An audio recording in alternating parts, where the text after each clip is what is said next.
नमस्कार साथियों, मैं रंजीत चौहान। जिस ईवीएम को बैन करने के लिए बड़े बड़े महारथी मैदान में उतरे लेकिन वो ईवीएम बैन नहीं करा सके, उस ईवीएम को सुप्रीम कोर्ट ने बैन कर दिया। दोस्तों, सुप्रीम कोर्ट ने ईवीएम बैन पर मोहर लगा दी। सुप्रीम कोर्ट के हवाले से ये बड़ी खबर आपके सामने दिखाने जा रहा हूं।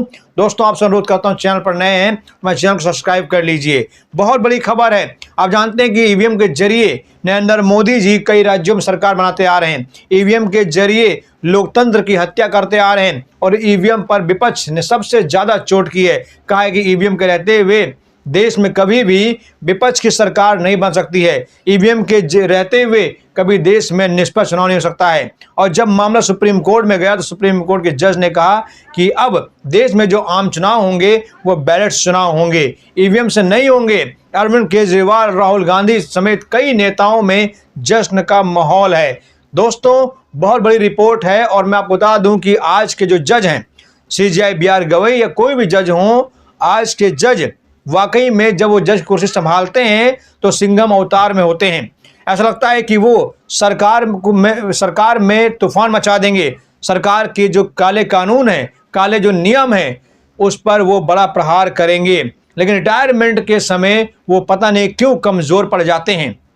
बी.आर. गवई जब शुरू में आए तो उन्होंने संविधान की बात की, लोकतंत्र की बात की, कानून की बात की, निष्पक्षता की बात की और लग रहा था कि बी.आर. गवई कुछ बड़ा परिवर्तन कर जाएंगे। लेकिन बी.आर. गवई पर जब जूता पड़ा, बी.आर. गवई पर जब जूता फेंका गया तो बी.आर. गवई ने अब कोई प्रतिक्रिया नहीं दी। ऐसा लगता है कि बी.आर. गवई पर कोई बड़ा प्रेशर काम कर रहा है। बी.आर. गवई के फैमिली को कोई धमकी मिली है या बी.आर. गवई के पीछे कोई सीबीआई ईडी लगा दी गई है।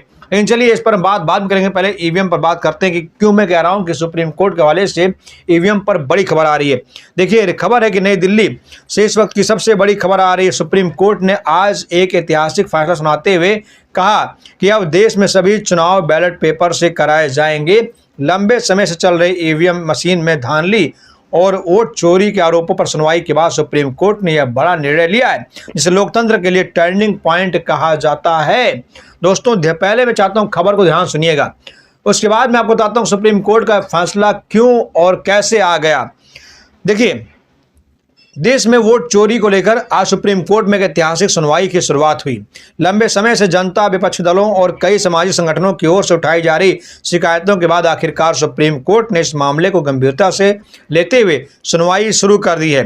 आपको बता दें, अदालत ने कहा कि अगर वोट चोरी के आरोप सही पाए गए तो यह लोकतंत्र के लिए सबसे बड़ा खतरा साबित हो सकता है। सुप्रीम कोर्ट ने केंद्र सरकार और चुनाव आयोग दोनों से जवाब मांगा है। वोट चोरी की शिकायतों पर अब तक क्या कार्रवाई की गई है, अदालत ने यह भी संकेत दिया है वह एक स्वतंत्र जांच समिति गठन पर विचार कर सकती है, जिसमें रिटायर्ड जज, तकनीकी विशेषज्ञ और नागरिक संगठनों के प्रतिनिधि शामिल होंगे। दोस्तों, राहुल गांधी, अरविंद केजरीवाल और कई विपक्षी नेताओं ने सुप्रीम कोर्ट की सुनवाई का स्वागत किया है। राहुल गांधी ने कहा कि यह सुनवाई सिर्फ वोट की नहीं, लोकतंत्र की सुरक्षा की है। अब सच्चाई सामने आनी चाहिए। याचिकाकर्ताओं का आरोप है कि पिछले कुछ चुनावों में बड़े पैमाने पर इलेक्ट्रॉनिक वोटिंग मशीन ईवीएम में गड़बड़ी की गई और कई जगहों पर मतदाता सूची में हेराफेरी कर लाखों लोगों के वोट गायब कर दिए गए। याचिका में मांग की गई कि चुनाव आयोग को इस पूरे मामले की पारदर्शी जांच के आदेश दिए जाएं और भविष्य में बैलेट पेपर से चुनाव कराने पर विचार किया जाए। सुनवाई के दौरान याचिकाकर्ता पक्ष ने अदालत में कई सबूत पेश किए, जिसमें सीसीटीवी फुटेज, बूथ स्तर की रिपोर्टों और गवाहों के बयान शामिल थे।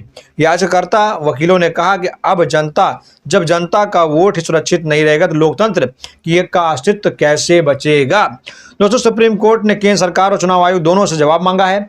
वोट चोरी की शिकायतों पर अब तक क्या कार्रवाई की गई है। अदालत ने यह भी संकेत दिया कि वह एक स्वतंत्र जांच समिति के गठन पर विचार कर सकती है, जिसमें रिटायर्ड जज, तकनीकी विशेषज्ञ और नागरिक संगठनों के प्रतिनिधि शामिल होंगे। अब सवाल ये है दोस्तों कि राहुल गांधी, अरविंद केजरीवाल समेत कई विपक्षी नेताओं ने सुप्रीम कोर्ट की सुनवाई का स्वागत किया है। अब बता दें आपको कि ये जो ईवीएम बैन की बात आ रही है, जो ईवीएम बैन की जो खबर है, ये खबर आज की नहीं है। ये खबर है जब सीजेआई चंद्रचूड़ थे।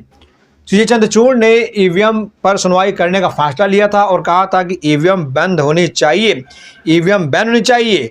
अगर सुप्रीम कोर्ट ईवीएम को बैन करता है तो ये लोकतंत्र के लिए टर्निंग पॉइंट साबित होगा। पर लग रहा था कि ईवीएम बैन हो जाएगी। क्योंकि दुनिया के तमाम देशों में ईवीएम बैन है। जिसने ईवीएम बनाया वो भी देश ईवीएम से चुनाव नहीं कराता है। अब सोचिए, लेकिन हिंदुस्तान में ईवीएम से चुनाव होता है। लेकिन जैसे जैसे उनका कार्यकाल खत्म होने को आया, उनका रिटायरमेंट का समय आया, बी.आर. गवई साहब पलटी मार गए।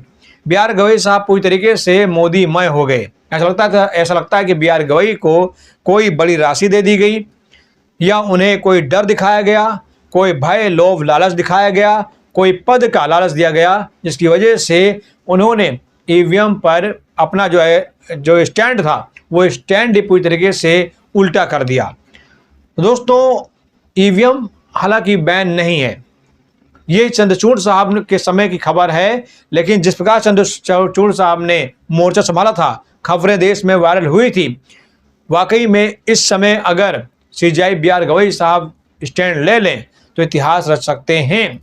मैं ये नहीं कहता हूँ कि ईवीएम बैन होनी चाहिए, लेकिन वोट चोरी के जो शिकायतें देश में आ रही हैं, जो मतदाता सूचियों की जो शिकायतें देश में आ रही हैं, मतदाता सूची में जो गड़बड़ी की शिकायतें आ रही हैं, उस पर बी.आर. गवई साहब को स्टैंड लेना चाहिए। स्टैंड लेना चाहिए दोस्तों, क्योंकि इस समय जो चुनाव चल रहे हैं, चाहे हरियाणा हो, महाराष्ट्र हो, पंजाब हो, दिल्ली हो और अब बिहार हो, कोई ऐसा चुनाव नहीं जिसमें चुनाव आयोग पर सवाल ना खड़े किए गए हों।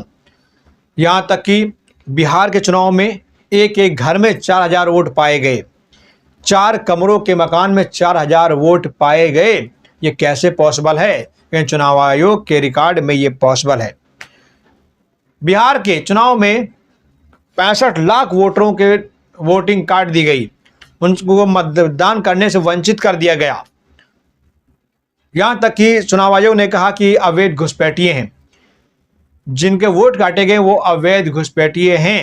लेकिन आज तक चुनाव आयोग या केंद्र की सरकार एक भी अवैध घुसपैठिया अरेस्ट नहीं कर पाई, किसी को अरेस्ट नहीं किया। अरे भाई, जब वो अवैध घुसपैठिए थे तो उनको अरेस्ट करना चाहिए था, उनको जेल में डालिए, देश समर्थन करेगा आपका। अब आप ये जो फालतू की जो बैंडबाजी करते हैं कि वो अवैध घुसपैठिए थे, वो देश के गद्दार थे, उनको इसलिए उनका वोट काटा गया क्योंकि वो देश के लिए नासूर हैं। तो साहब, अगर देश के लिए कोई नासूर है, आपकी फोर्सेस हैं, सुरक्षा बल आपके पास है, आप उन्हें पकड़िए, जेल में डालिए।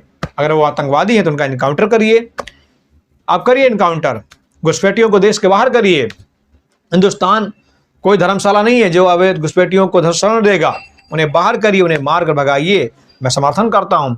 लेकिन जो रियल हिंदुस्तानी अगर उनका वोट कटता है तो ये बड़े दुख की बात है। रियल हिंदुस्तानी का वोट नहीं कटना चाहिए। दोस्तों, आप लोग अपनी राय जरूर दीजिए। चैनल पर चैनल सब्सक्राइब करिए। जय हिंद, जय भारत।